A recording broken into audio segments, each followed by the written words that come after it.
Merhaba saygıdeğer izleyiciler. Pirhan penceresinden sizleri saygı ve sevgiyle selamlıyorum.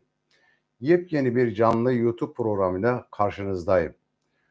Bu çalışmamızda Şura suresi 40. ayet üzerinde bir çalışma yapacağım. Öncelikli olarak Mekke'nin fethinden sonra Hazreti Peygamber'in Mekke halkına âli cenap ve erdemli davranışıyla programa başlamış olalım.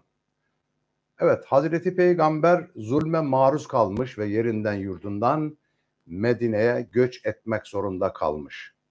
Ve Mekke fethedildikten sonra Kabe'nin etrafında toplanmış olan Mekkelilere büyük bir endişe ve keder içerisinde beklerken, korku içerisinde beklerken Hazreti Peygamber onlara şöyle seslenmiş. Evet, size ne yapacağımı düşünüyorsunuz diye sormuş onlar da. Senden iyilik bekliyoruz. Çünkü sen hayırlı bir kardeşsin cevabını verince Hazreti Peygamber size Yusuf'un kardeşlerine hitap ettiği gibi hitap edeceğim diyerek bugün sizlere azarlanıp kınanmayacaksınız. Gidin, hepinizi serbest bıraktım, sizi affettim. İzhebu ve entum tulaka dedi. Müthiş bir şey. Düşünebiliyor musunuz? Size birisi eza ve cefa verse, zulmetmiş olsa, siz ona karşı nasıl davranırsınız? Hazreti Peygamber Efendimizin o yüce merhameti ön plana çıkıyor. Müslümanlara ve Hazreti Muhammed Aleyhisselam'a yapılmış olan büyük zulümler, işkenceler sonunda Hazreti Peygamber onları, yani kendilerine zulmedenleri, sizi bağışladım. İzhebu ve entum tulaka. Gidin, azat ettim sizi, serbestsiniz, sizi affettim diyebiliyor. Bu yücelik ne büyük yüceliktir. Şimdi Şura suresi, yani bahse konu olan Şura suresi 40. ayet üzerinde durmaya çalışalım. Evet, Şura suresi 40. ayet. İyiliği sonsuz, ikramı bol olan, sevgi ve merhamet sınırsız olan Yüce Allah'ın adıyla. Bismillahirrahmanirrahim. Ve cezâ'u seyyiyetin seyyietun misluha. Femen afe ve asliha fe ecruhu alallah. İnnehu la yuhibbuz zalimin. Sadakallahul azim. Buyurulur ki, bir kötülüğün cezası en çok ona denk bir kötülüktür. Yani misliyle ceza vardır. Bir suç işleniyor, o suça karşılık nedir? Denk bir cezadır. Fakat enteresan olan, kötülüğe karşı denk bir ceza da kötülüktür. Kötülüğe karşı denk bir ceza da kötülüktür. Şimdi size sorsam, size bir kötülük yapmış olsalar, zulmetmiş olsalar, hakkınıza girmiş olsalar, siz ne yaparsınız? Soru bu.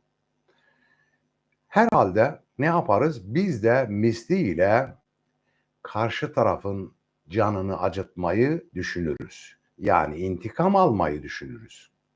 Oysa ki Hazreti Peygamber biraz önce İzhebu ve entum tulaka, siz serbestsiniz, sizi azat ettim, affettim. Aslında affetmek de büyük bir intikam demektir. Ama misliyle intikam değil. Bu farklı bir intikam. Evet. Dolayısıyla da biz ne deriz? Deriz ki arkadaş, aynen ben de misliyle cezalanmasını isterim. Zaten ayette de bunu sunuyor. Cenab-ı Hak yapılan kötülüğe karşı denk bir kötülük yapma seçeneğini bize sunuyor, veriyor. Fakat bu Allah'ın tercihi değil. Şimdi birazdan söyleyeceğim. Evet, demek ki tekrar edelim. Bir kötülüğün cezası en çok ona denk bir kötülüktür. Aslında kötülüğe karşı denk bir ceza da kötülüktür. Şimdi diyor ki Cenab-ı Hak, "Femen afe ve aslaha fe ecruhu alallah." Kim bağışlar ve barışı sağlarsa, Bak, kim bağışlar, barışı sağlarsa onun ödülü Allah'a aittir. Şüphesiz ki o Allah zalimleri sevmez, zulmedenleri sevmez. Şimdi kim bağışlarsa, biraz önce dedik ki kötülüğe karşı denk bir kötülük seçeneğini bize sunulmuştur. Yani kısas da sunmuştur. Fakat burada Cenab-ı Hakk'ın hükmü nedir? Hükmü bağışlanmadır. Çünkü bağışlanma suretiyle insanlar ne yapmış olurlar? Kötülüğün önlenmiş de olurlar. Evet. Yüce Allah bu ayette herhangi bir kötülüğün cezasının en çok ona denk bir kötülük olabileceğini beyan ettikten sonra ve her kim diyor kötülüğe karşılık affı seçerse, af yolunu, yani sulh ve barış yolunu, ıslah etme yolunu seçerse onun ecri Yüce Allah'a aittir. Affetmek en büyük aynı zamanda intikamdır. Ve bu sayede düşmanlıkların önü de alınabilmektedir. Yani affederseniz o düşmanlıkların sülgit olan o düşmanlıklarda bir nevi önüne set çekmiş olursunuz. Bir anlamda barışı da tesis etmiş olursunuz. Zira kötülüklere iyilikle karşılık vermesi durumunda taraflar arasında sıcak bir iletişim olacağından dolayı, başlayacağından dolayı düşmanların da sımsıcak bir dost oluvereceği ayeti kerimede de belirtilmiştir. Ve la testevil hasenetu ve lesseyye idfa billeti yahsan ayetini okuduğumuzda bunu daha iyi anlarız. Fussilat suresi yani 41 Taksim 34. Ve la testevil hasenetu ve lesseyye idfa billeti yahsan, iyilikle kötülük bir değildir. Siz kötülüğü iyilikle savun buyuruyor. Kötülükle giderin. Bakın ne kadar muhteşem bir durum değil mi? Evet, bugün aklı olan insanların, akıllı Müslümanların, akıllı insanların yapması gereken de budur. Bunu yapamadığımızdan dolayı dünyamız savaşlar devam ediyor, kan dökülüyor, efendim. Hatta yer zaman zaman zulüm öyle bir boyut kazanıyor ki soykırıma kadar gidebiliyor.